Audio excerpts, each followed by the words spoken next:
Hello everyone, today is Tuesday, March 3rd.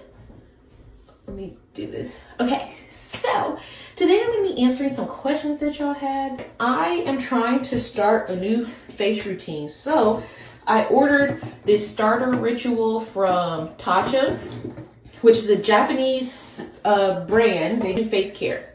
So I got this. This is how the package looks. Isn't it so cute? I got all sample sizes, so this is just a starter kit that comes with everything, and I just wanted to try this stuff out, see how I like it, and if I like it, I will be buying full sizes of everything. The matcha cleanse, the texture tonic, the water cream, and then the essence. I ordered sunscreen as well, but it's nighttime. I'm about to go to bed, so I'll try the sunscreen in the morning. We're about to see if it makes a difference in my face. Also, even though I know I don't get pimples or anything like that, it's very rare, I still want to take care of my face and start a daily face routine. So with that being said, let's get into this video. Let me start answering your questions. So if you see me looking down, I'm looking at the questions. Oh, y'all, it's liquidy. It came out so much. I don't need that much though. The first question is, why do I think of the perfect response hours later? It's because your brain processes your emotions first and logic second. Later, when you've calmed down from the conversation, your prefrontal cortex is going to be like, oh, okay. Okay, as y'all saw from that video, it cut off. I don't know why this keeps happening. Apple and me have some beef right now because I feel like it's because I updated my phone that my camera keeps acting like this. So I'm just going to answer the questions. I only answered 6 questions. So I'm just going to answer those later. Tomorrow, I guess y'all will see the entire routine. I'll probably film the video before I go to work. This is the aftermath. This is how my face looks. The next question is, how do I stop sounding awkward? So my tip for that, most people don't sound awkward. You sound self-conscious.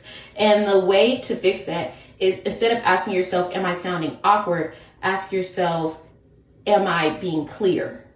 So you want to focus on clarity more than you want to focus on sounding cool or sounding interesting. Next question. Why do people interrupt me all the time?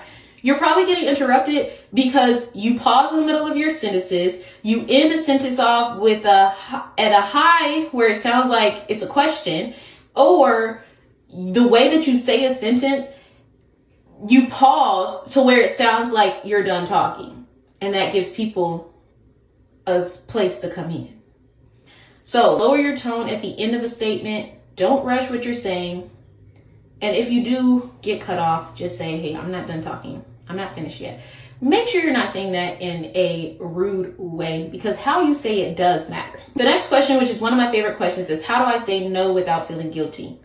Guilt comes from over-explaining. So when you're like, oh, I'm sorry, I have this and then the third, so I can't do it this time, but maybe, blah, blah. No, don't do all of that. That's, first of all, too many apologetic words in a sentence. Say, I can't commit to that right now. That's an easy way to say no and keep it pushing. You don't have to explain. You don't have to over-explain, because the more you're like, oh, well, no, I can't, that gives people the end to say, oh, well, maybe you could do it this time, especially after you've already told them that you can't do something, and now you're giving them a space to come in and find another time to say what you can do when you already told them you could do it. You don't need to justify why you're saying no. Your boundaries do not require an essay. The next question is, why do I overshare when I'm nervous? Nervousness is your anxiety trying to make connection with people. Ask yourself while you're talking, did they ask for all this information? Did they ask for all of these details? If the answer is no, land the plane. Don't go any further. The last question today is, how do I sound more confident at work? First of all, confidence starts up here. It starts up here. You have to be confident. You have to be confident in yourself. Do some daily affirmations. But you asked, how do you sound more confident? You're going to remove those filler words. Unlike, kinda, get those out of your vocabulary. Replace I think with I recommend. Instead of, oh, I think this would be a great idea, you will say, I recommend doing blah, blah, blah. Lastly, this one is not a sound, but it is visual. Instead of leaning forward in your chair, sit back in your chair. It shows more confidence. Confidence is physical before it's verbal. that's all the questions I answered today. I will be back tomorrow answering more questions. And maybe tomorrow, if my camera is actually working and doesn't do that weird thing it just did, then y'all will get the whole face routine. All right. See you tomorrow.